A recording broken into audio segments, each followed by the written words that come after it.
Hey there. Welcome to the Flute 360 podcast.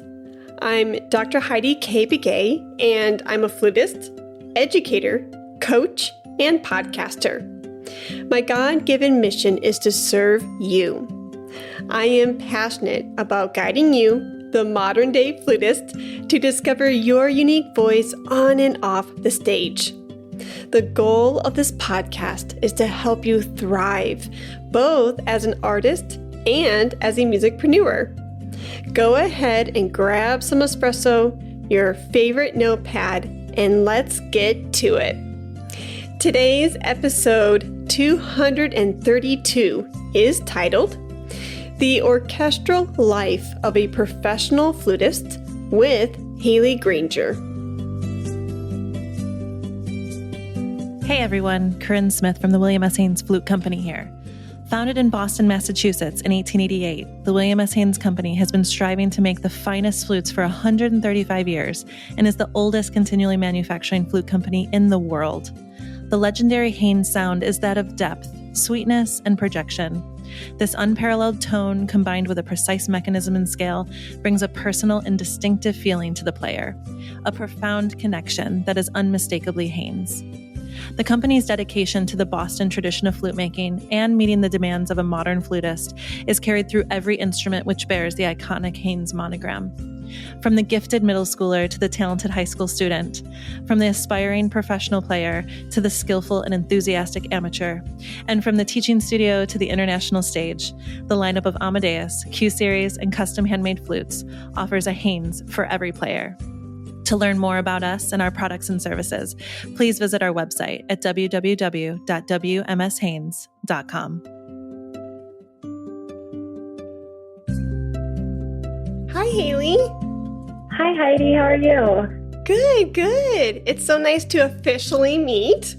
Likewise. It's really great to see you. Yeah. Oh, thank you. I'm so glad that you're here, and thank you so much for carving out time for myself and the listeners. Absolutely. It's a pleasure to be here. Yeah. So how are you? How are you settling into Dallas? Tell me all about it. It's great. I'm really loving it here. I feel grateful every day going into work at the Dallas Symphony and appreciating the weather this time of year, especially. I lived in New York for most of my life, so that's a plus down here too. Yeah. Oh, for sure. And today is kind of wonky with the rain and it's dropping, and man, Texas weather is so crazy. Yes. So when did you move down to Dallas? We moved down in August, so right at the beginning of the month, which gave me a month to get settled and practice and prepare for the start of the season in September. So lots of time to get comfortable and get ready to go. Nice. Great. And did you move from New York to Dallas? Yes, I came from New York. My husband drove down the U-Haul a couple days before me, and my dad helped me with the drive with our golden retriever. Murphy was in the car with me, so we kind of tag teamed to get everything and everyone down here. And it was quite warm when we arrived. It was a week when it was like 110. So it was a rude awakening, but the weather's gotten better ever since. Yeah. Yeah, Texas summers are no joke. I'm originally from Chicago, and so I love the winters because you don't have negative 30, below, crazy, snow, blizzards, things like that. But the summers, I am still not accustomed to like the three digits, 100, 110. That's, it's a lot. Yeah. How long have you lived in Texas then? About 14 years now. Okay. So I probably need to stop saying I'm originally from Chicago because I feel like Texas has been my home for so long. Oh. Yeah. But anyways, enough about the weather and moving. I was just curious because I knew that your appointment had started fairly recently, and I cannot wait to come and hear you in the DSO. I am so, so pumped. Oh, thanks so much. Yeah. So you've been working with countless of orchestras across the country. And through your orchestral journey, I'm going to just dive right in if you don't mind. Sure. There's one thing that, my 360 listeners share with me quite a bit, and that is, we have different paths, through this musical community, right? Nowadays, people are choosing their own path, whether it's orchestral work or solo work or being a musicpreneur. So I'm really excited about this conversation because I don't know if you know this will probably be like the first artist, where we get to talk about your orchestral journey. I've had orchestral musicians on the podcast in the past, like Mark Sparks and Marian Gadigian, but they were talking about their book publications. So I'm going to pick your brain about your orchestral world because the 360 listeners who are on that path, of winning an audition, sitting with an orchestra, a symphony, I see their posts through social media and through text messages or DMs, and they just sometimes can get really bogged down and really frustrated with, not advancing to the next stage or not winning the job. I'm literally, Hayley, you probably weren't even ready for this, and I'm sorry, I'm just like throwing you right into the deep end. But what words of advice would you have for them? Absolutely. It's a great question. And, doesn't feel long ago at all that I was right there in the arena with everyone, gathering up those rejections one by one, endlessly seeming. And so I absolutely empathize with the feelings. It is really hard. So I think the first thing I would say is just to say that for yourself and to have compassion for what you're doing and what you're asking yourself to go through. And that, goes a long way just to acknowledge the strength that you have for going to all of these auditions and putting yourself out there and working really hard to prepare. Yes, that's the first piece of advice. And I think, too, that of course, preparation is key, and that is the foundation for the audition circuit. And at the same time, a really valuable lesson for me in taking all of these auditions. I think Dallas was number 12 for me. And something I discovered sort of later in the game was the power of trust in your abilities when you get to the audition. So I'm sure, like many listeners out there, I'm someone who usually had a very methodical preparation plan. There's really great resources out there. Sharon Sparrow's book, 6 Weeks to Finals, and her colleague, Ralph Sciano in Detroit, also has a fantastic audition book. And you'll hear these wildly successful orchestral musicians that spell it right out for you with a game plan of how to do it. And I think those are really helpful resources. So I used to, model out my time each week, what I would practice, every day, what I would practice, lots of recording myself and listening back, lots of playing for other people, lots of mock auditions. And at the same time, for this particular audition for me, all of that wasn't quite able to happen exactly how I would have liked it to. And I think that prompted me to tap into trusting my abilities and trusting that general groundwork of preparation and ability. And that ultimately led to me feeling like I was offering my best playing at the audition, just authentic. I was able to be very focused because of that and sort of have perspective. And that's a lesson I would share to, after you do all of that work, to make sure you circle back to trusting yourself when you get on the stage to play an audition. Ooh, I love that. And that first element too of compassion. So often, no matter what your path is, whether it's academia or being an orchestral musician, we work really hard towards those goals. And at times those things will not pan out the way we want them to or anticipate. But being kind to ourselves and just saying, you did your best, you showed up for yourself. And sometimes that is a huge win in of itself. Definitely. Yeah. Yeah. No, that's amazing. And so circling back to what you said about resources, that book by Sharon Sparrow is amazing. I love 6 Weeks to Final. And I think correct me if I'm wrong, but you did play with the Detroit Symphony for some time, yes? Just a little bit of subbing, and it was lovely. Yes. Yeah. Were you able to play with Sharon and her colleague? Yes, I was able to play with Sharon and Hannah. Yeah, that was it while I was there. A couple other subs, and it was so inspiring to sit next to both of them in the orchestra. Yeah. Did you get to tell Sharon, like, I love your book? Oh, definitely. Yeah. She was actually so generous to let me stay in her condo, which is beautiful. And so plenty of time to chat and say thank you so much for everything she did. And she was so helpful to me too. Right before I won my audition for the Rochester Philharmonic Orchestra, I was on the job in Chattanooga, but finishing my degree at UT Austin with Marianne.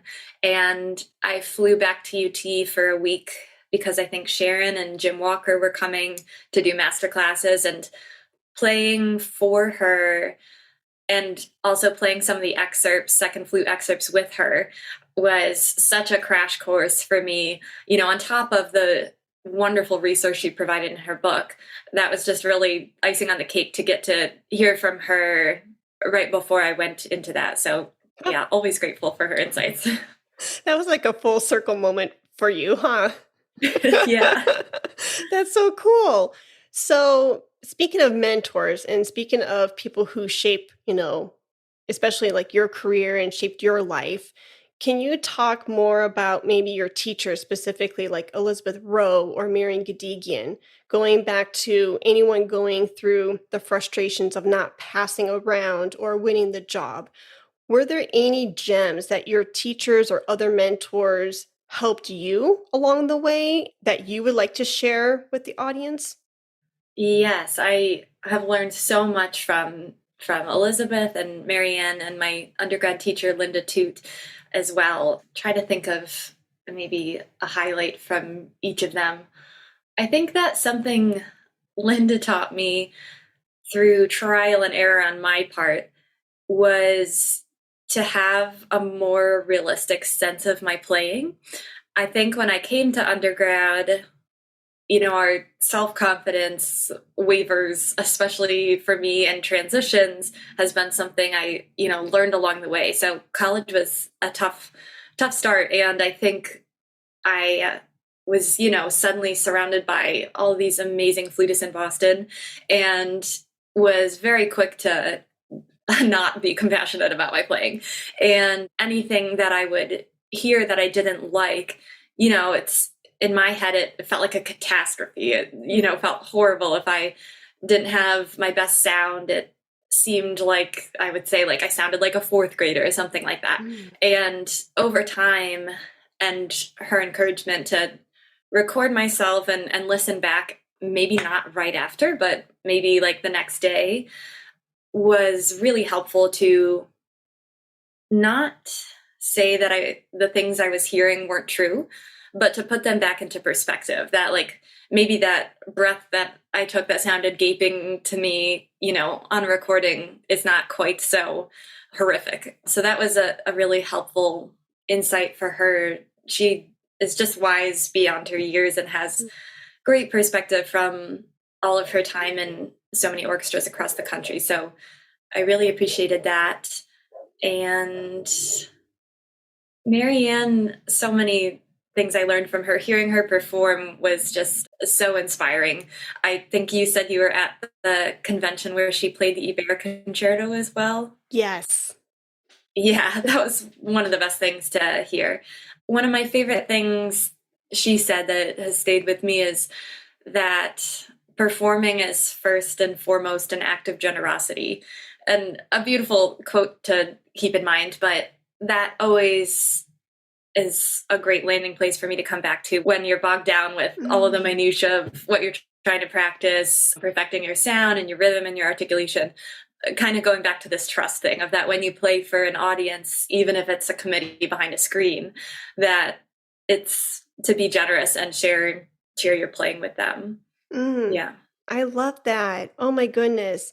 And circling back to Marianne, she came on to 360 to talk about her book and her publication, and she was episode 50, I believe. And I remember at the end of that talk, I do an element called picks. Like, what's your pick for the day? Is it a book, a TV show, cereal?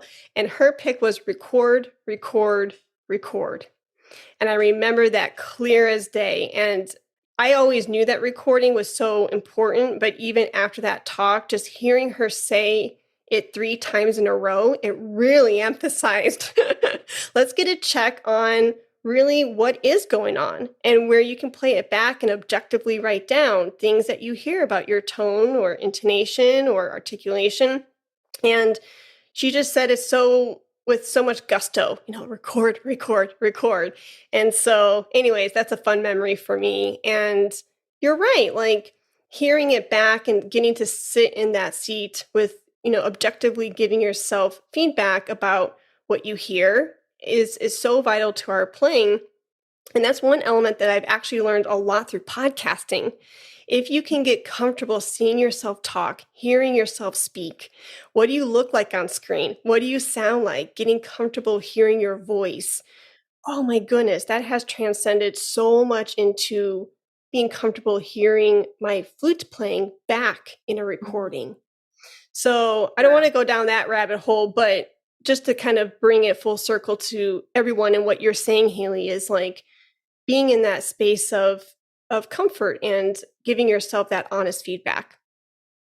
Yeah, that's so beautiful. I love that you said that with the connection between seeing and hearing yourself, even on the podcast and speaking, what that has done for your flute playing. That's really cool to hear. Yeah, thanks. So in other aspects of your career, you are now, don't know what the official word is, but now you are a Haynes artist. Congratulations.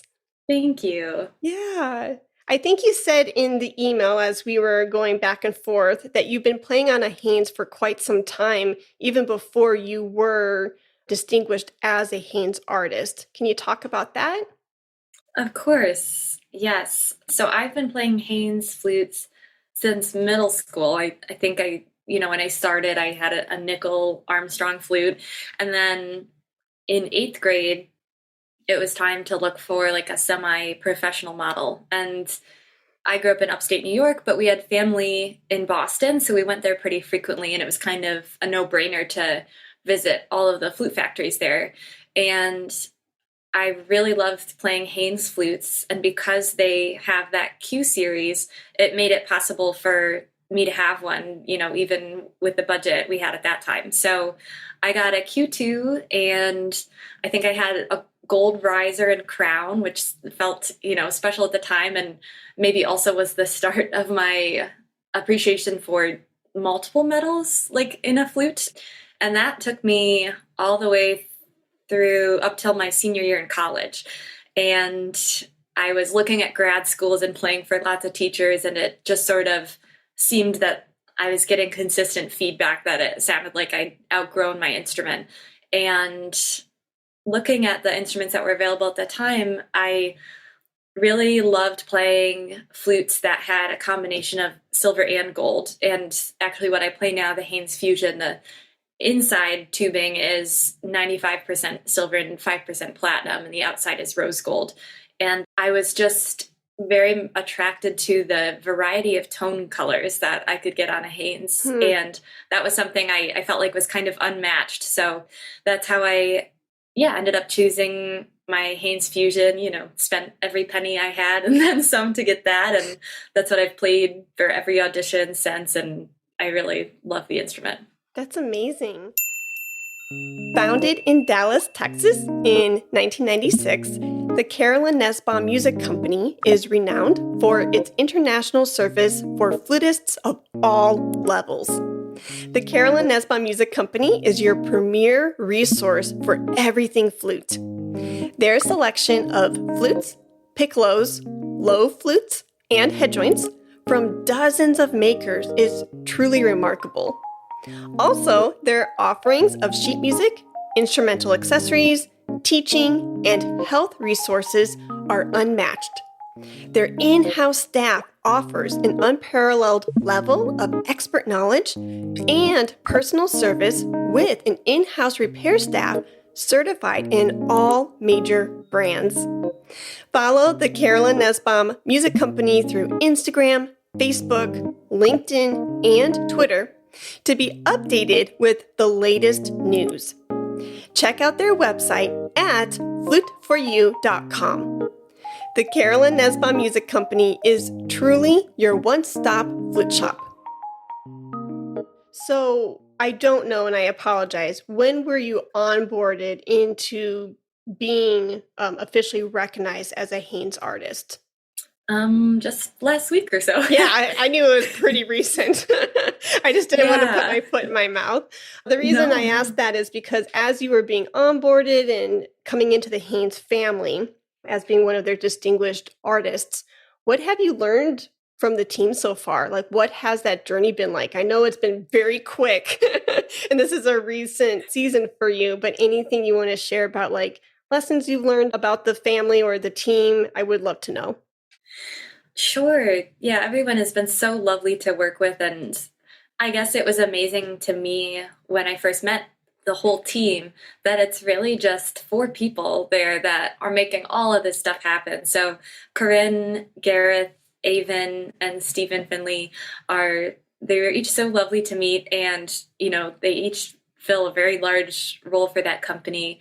It's always wonderful to talk to them and hear about how they make everything happen. They do such a great job on social media and, all around the country. I feel like Corinne's always traveling somewhere with representing Haynes. So yeah, they're wonderful. And it's been, it's very new still. And so I'm sure I'll have even more to say in the future, but it's been lovely to work with them. That's amazing. So cool.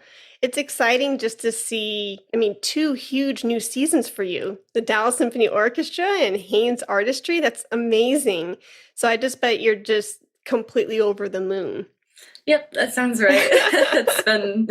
This job has been a real dream. I couldn't say better things. The hall's so beautiful. I'm sure you've been there before to the Meyerson, and my colleagues are so inspiring to hear their flute playing and all of the woodwinds, and it's fantastic leadership with our music director and CEO, and I don't take it for granted for sure.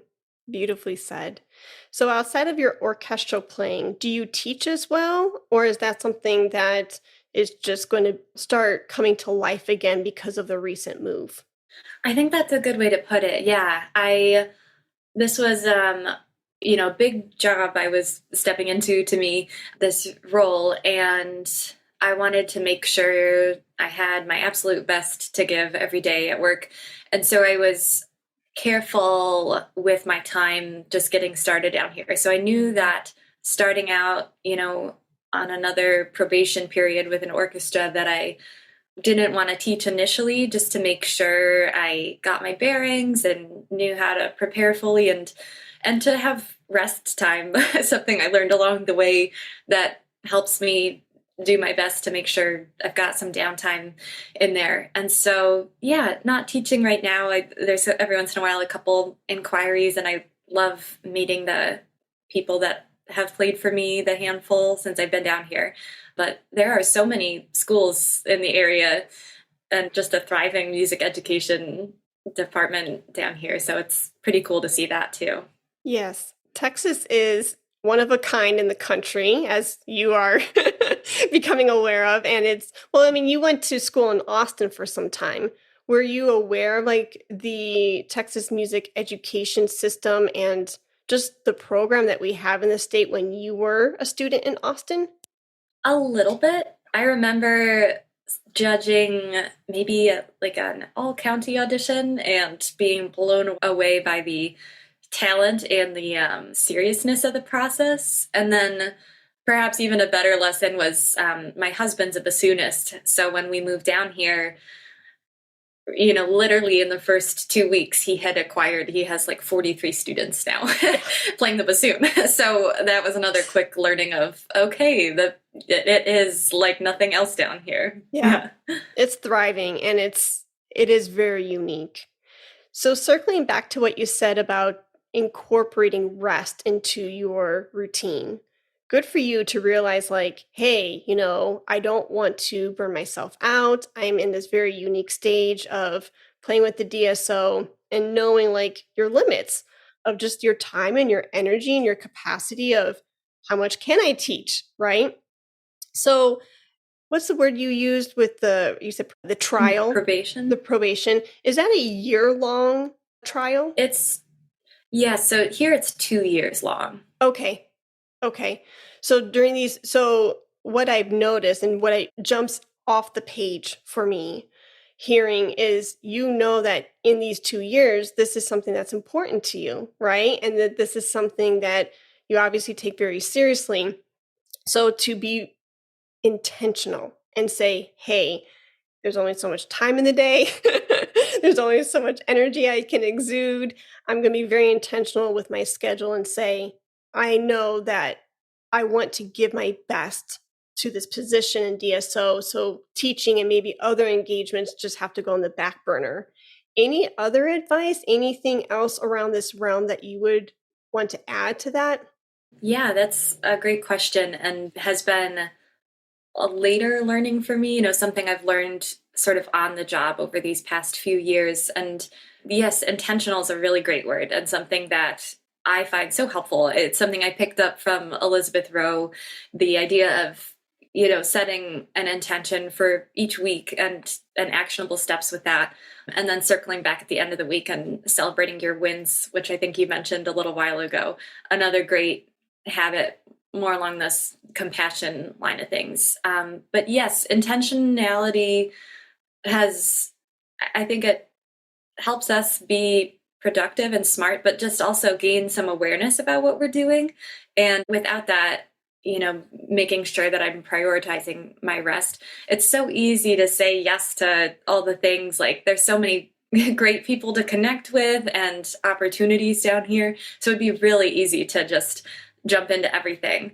So I think, intentionality is a great word and concept just in general to check in with yourself to see how you're doing and what you need to be your best. And, with your limited resources, which, hand raised, definitely have limited resources here, figuring out what buckets to really focus in. And that looks different for everyone. Yeah.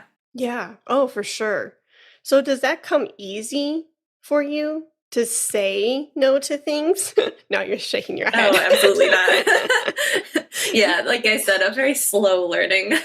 Yeah, I think even growing up in high school, you're running around doing all of these things and then you go to college and practicing all the time and you have classes, and I'm a runner too. And so that was always part of the juggling. And I think, that's another something I've picked up from Elizabeth is saying no. And I remember the first time I, tested the waters with that, it was a very safe environment. My friend texted about hanging out that evening, and I had my first COVID vaccine that day, and I was so exhausted, and like technically I was free, and so felt some guilt around that, but I was tired and wanted to rest. And so, it was painstaking at first, probably how long it took me to send that first text message. And she replied right away and was like, yeah, totally fine. And I was like, oh, phew, like you can do it. You can say no. So it totally takes practice. And I'm sure that's, been my weekly intention at some point over the past few years, but it's a skill like anything. And it definitely gets easier as you flex that muscle of protecting your time a little bit. And it does feel very powerful because at first you feel like, oh no, what are they going to think about me? And, it seems like maybe because you're so warm and you have such a kind spirit, maybe not a people pleaser per se, but I can tell that you have this heart of servitude and you don't want to let anyone down. And because of this, it's hard to say no. But when you do flex that skill, like you said, it feels really good. At first it's like, whoa, this is weird. But then over time you're like, oh, like I'm in my lane, I'm doing my thing. And if I can do this or that, great. But saying no feels good when you are reserving time for the things that are most important to you. Definitely. Yeah. Yes. And I think some of it too is, like you said, like letting go of that sort of black and white thinking, for me at least, of like, I can still be a kind-hearted person and, say no sometimes, which I think at first, both of those things, you get practice and realize they can both be true. That is true. That's a very good point. So speaking of reserving your energy and your talents for the things that you find most, that you're most passionate about and things that you really love. Going back to high school, Hayley, did you know that like the orchestral path was for you? Yes, I was lucky in some ways to have that as an orienting sort of force. I think I enjoyed playing the flute probably in middle school. I said that I wanted to be a professional flutist, but then in high school, getting to play in orchestra, those first handful of memories were so formative. One of the first orchestral memories I have is playing the planets, the Jupiter movement, with the all-state orchestra at Eastman's Kodak Hall, and just sitting in the middle of that sound. I knew that I wanted to do everything I could to make that like possible for the rest of my life. So I was lucky, I say, in that sense, that I did know that I wanted to be in an orchestra. And I think that fit my personality well too. I appreciate the structure of this particular path. I have so much respect for people embarking on solo careers and, freelancers. There's so much flexibility. And I think that's really beautiful. And for me, I've appreciated the structure on this end. I think it worried my parents that I wanted to be a musician, of course, that, the odds of being successful are dire at times to think about. But yeah, that helped me. And actually, to tie it together with what we were talking about here with limits and rest, I remember, it was kind of recommended to consider double majoring in college, like at least with music performance and music education. And I think I knew myself well enough at the time, or was fearful of the outcome, that I felt like if I wanted a chance at being successful with an orchestra career, that I really had to give everything I had to that and not really be like splitting my time. And so that's another thing. There are so many successful musicians who are fantastic music educators and performers, and I have so much respect for the people that have nurtured both of those things so beautifully throughout their careers. And good for you to know like your strengths. Again, that's the theme that I keep seeing throughout this conversation, is saying I know who I am and I know what I want, and you're very tenacious to say this is what I want. And good for you to say, hey, if I were to have onboarded a second major, I'm going to be split. I'm going to be torn. Was there anything in you that said you didn't want to have a plan B? So were you just like, actually, I don't want to have a backup plan. Like for me, this is it. And here we go. Yeah, I think that's a really good way to put it, that it was partly, not wanting to be, feeding that plan B, to make sure I gave plan A my best shot first. Okay. Yeah, was what seemed to work for me. And I'll echo again, just because I know, especially when I was younger, how impressionable I was, that this was what was best for me. And there's so many other paths out there and other ways to make it work, that everyone's different. So yeah, just to say that too. Yeah. No, I do appreciate that. So speaking to the listener who, again, just to bring this theme together of like, the orchestral journey, because that's where you are and you're playing with the DSO.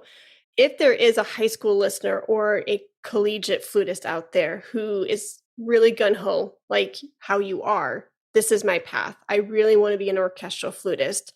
Outside of all the other advice you have given us today, is there anything else that you would like to offer? Yeah, of course. I think just along all of those lines, to really go for it then, protect your time, trust yourself, say yes when opportunities come your way, say yes to auditions. I think I took a lot of auditions, even if I was scared, even if I didn't feel totally ready, even if I had no idea that how I could ever do a job like that, just to go there and get that experience. And, in the freelancing scene too, especially, sometimes especially post-COVID, opportunities will come up very last minute. Someone is sick for a performance and you get a call, and there's a million reasons to say no, but choosing to say yes can be so powerful, because you might just surprise yourself with what you're capable of, and you might not have, fully known that before. So yeah, the last piece of advice, to just go for it and say yes and give it your best shot. Yeah, I love that. And I loved what you said in the beginning of, even when I didn't feel completely prepared, I still showed up. And a lot of times, this is something that not that I'm learning because I've learned this, but I'm reminded of this nugget of putting things on your calendar. If you have a tug, if your heart is being tugged towards something and you're like, I don't even know how I'm going to get to that, or I don't even know how it's going to pan out, and this is something out of my element where I'm a little nervous or a little scared, still put on your calendar, if you have an inkling like, ooh, this could be something really good. This could be a really great networking opportunity, or an opportunity for me to grow as a person, as a flutist, as a orchestral player. Let me just try it. And even when, those events come up, and you're right, even when at times I don't feel prepared for that presentation or for that conference or whatever, I am always surprised how great it pans out, because there's a lot of foundational work that we're doing in the background, right? So that preparation is still there, even if you don't feel prepared in that moment in time. There's still something that you can squeeze out from that opportunity, and you might be blown away. So that's something that I heard in your answer that I really resonated with. Yes, thanks for sharing that. I'm right there with you. I agree. And just the saying yes to those things, you wouldn't have the opportunity to experience that if you, had erased it from your calendar, not gone through. Yeah. Yeah. No, that's amazing. Hayley, it's been a pleasure to pick your brain.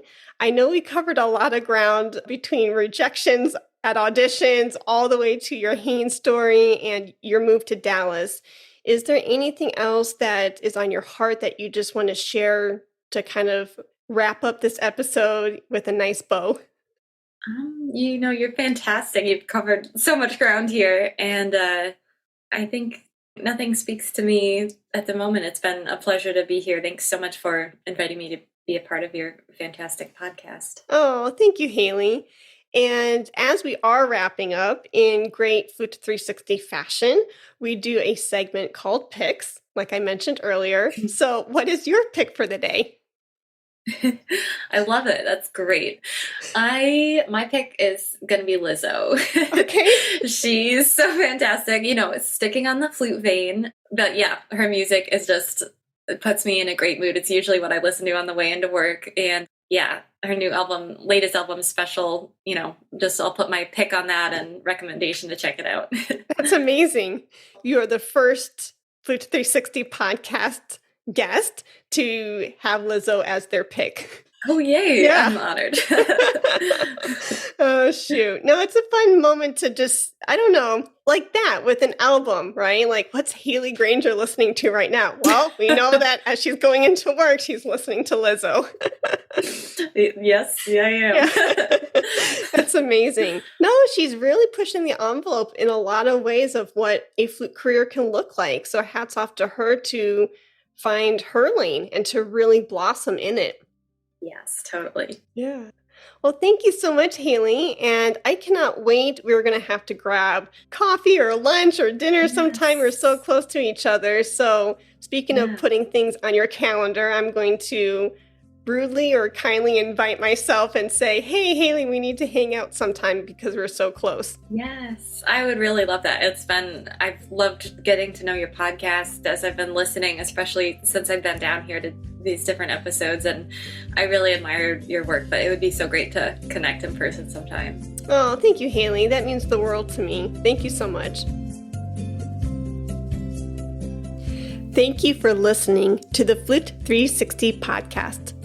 Please subscribe, rate, and review through your favorite podcast app, such as Apple, Spotify, and iHeartRadio, among others.